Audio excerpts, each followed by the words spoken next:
Hello everyone, welcome back to the online learning session.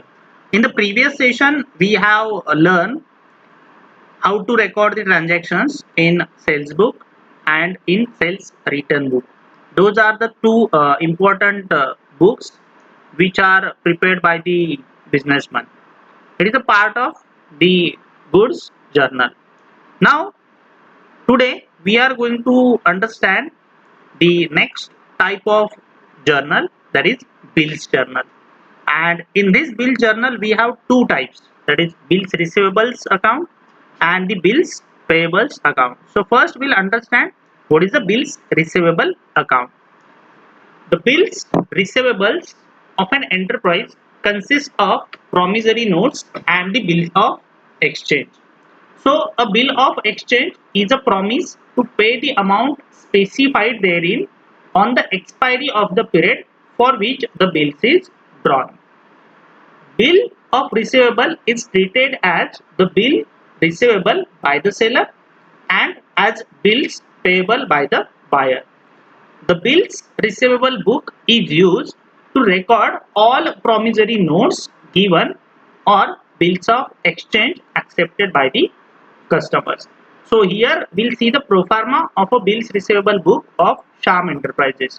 So here in the first column we have the serial number, second column we have date, third column from whom the bills is received, third column the name of the acceptor who is accepting the bills, fifth column is date of bill, sixth column is the terms of payment, seventh column is the date of maturity, eighth column where the bills is payable, ninth column the amount, and last column, that is 10, how deposited.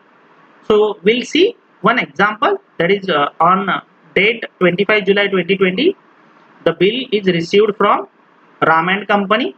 He is the acceptor, that is Ram and Company is the acceptor. Date of the bill is 25 July and the terms of the bills receivable is 90 days. So after 90 days it must be matured, and date of maturity is 23rd October 2020. And where the bills is payable, it is payable in Bank of Baroda. The amount is 25,000.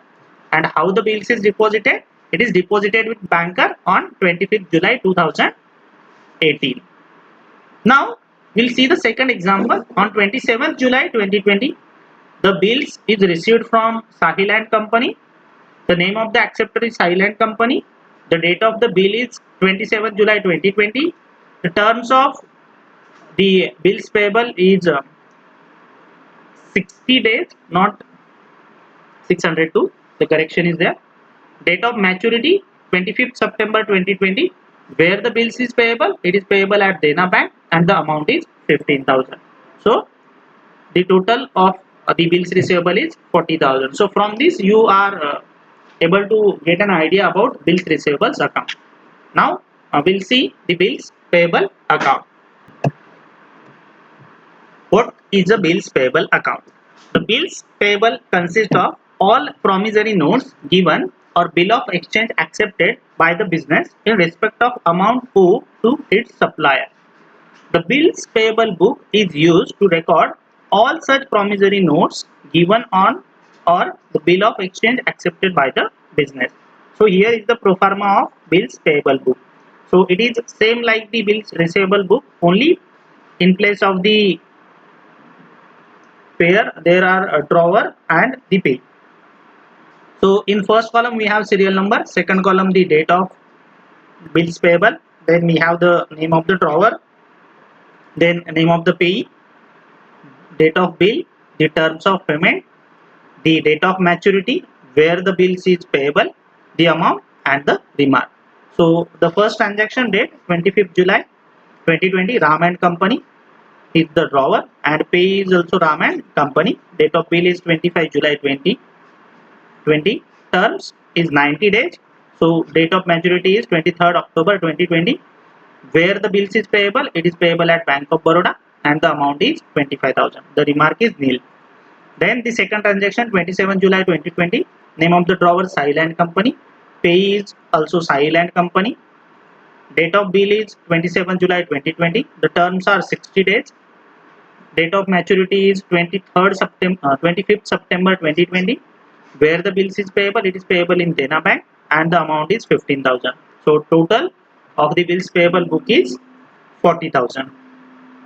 So now we are able to understand the bills payable account. Now next we'll start with the next type of journal, that is the special journal. So what exactly a special journal? It is also called as journal proper. All those transactions for which no special journal is maintained are recorded by passing journal entries. The book maintained to record these transactions is called as journal proper. It is also called general journal. Today we'll stop over here, and in the next session we'll see the ledger. Thank you.